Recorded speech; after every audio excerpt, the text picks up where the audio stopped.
प्रस्तुत कविता महाभारत के 13वें दिन जब अभिमन्यु को वीर गति प्राप्त होती है, वहाँ मेरी ये स्वरचित कविता शुरू होती है। हम सभी को उस दिन की कथा ज्ञात है कि अभिमन्यु किस तरीके से वीर गति को प्राप्त होते हैं। समस्त कौरवी सेना उसके विरुद्ध, नियमों के विरुद्ध जा करके उन्हें वीर गति को पहुंचा देती है। तो वहाँ से मेरी कविता शुरू होती है कि उस क्षण में अभिमन्यु निहत्थे खड़े हुए हैं। हजारों लोग उनके प्राण हरने के लिए, एक 16 वर्ष के बालक के प्राण हरने के लिए आतुर हैं और बड़े बड़े महारथी हैं वहाँ। उस वक्त अभिमन्यु क्या कहते हैं, वह मेरी ये कविता है, स्वरचित कविता है। तो आइए सुनते हैं, ज़्यादा देर न करते हुए चलते हैं। महाभारत के 13वें दिन पर अभिमन्यु की वीर गति प्रस्तुत है। मैं सर्वश्रेष्ठ संपन्न विधाता का वरदान सफल हूँ, शतकोटि व्रतों का एक साथ मैं मिला हुआ वह फल हूँ। तुम मत समझो एक बालक मुझको, मैं प्रलय घूंट कर आया हूँ। तुम मत समझो एक बालक मुझको, मैं प्रलय घूंट कर आया हूँ। ओ सिंहासन पर लड़ने वालों, मैं स्वर्ग लूट कर आया हूँ, मैं स्वर्ग लूट कर आया हूँ।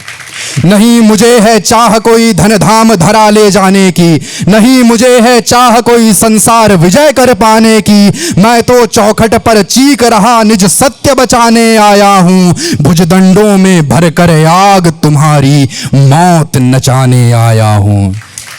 रग रग में मेरी आग प्रचंड, तांडव का मैं हूँ राग प्रचंड। तू उठा खड्ग संहार मचा दे, जय जगदीश्वर जाग प्रचंड। मैं फाड़ अतल पाताल आग की लपटों के संग खेलने वाला, एक देह पर लाख करोड़ों वज्र घात सहने वाला।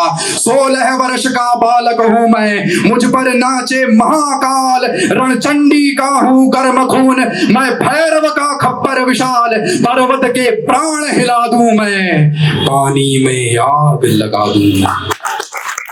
जगदम्बा ज्योत की ज्वाला है मुझ में, जगदम्बा ज्योत की ज्वाला है मुझ में। भरे पीयूष का प्याला है मुझ में। पांडव नाव की पतवार हूं मैं, बालक हूं नहीं अवतार हूं मैं, अवतार हूं मैं।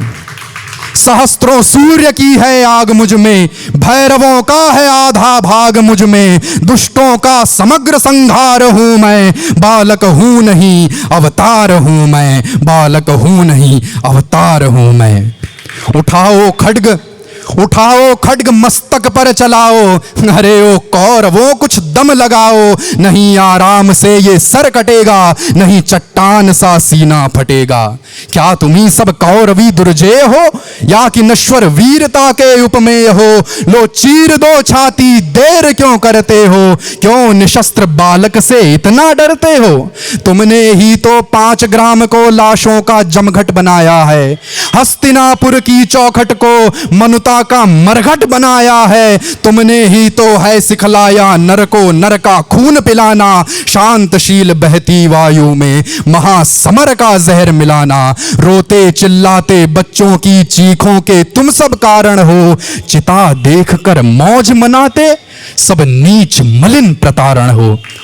अब कहो युद्ध को कौन नई दिशा में लेकर जाओगे, कितने नरों का रक्त निचोड़कर अपना महल सजाओगे। कितनी नारियों के सुहाग को रक्त में अभी बहना होगा, कितने बिलखते बच्चों को होकर अनाथ अब रहना होगा। हे भगवान तेरी अभिलाषा अब तक जान सका ना मैं, नर और पशु में भेद करूं क्या अंतर पहचान सका ना मैं। ये रण को देते हैं रम्य रूप, लाचार मनुज को करते हैं बनते फिरते हैं शांति दूत, पर यही शांति को हरते हैं।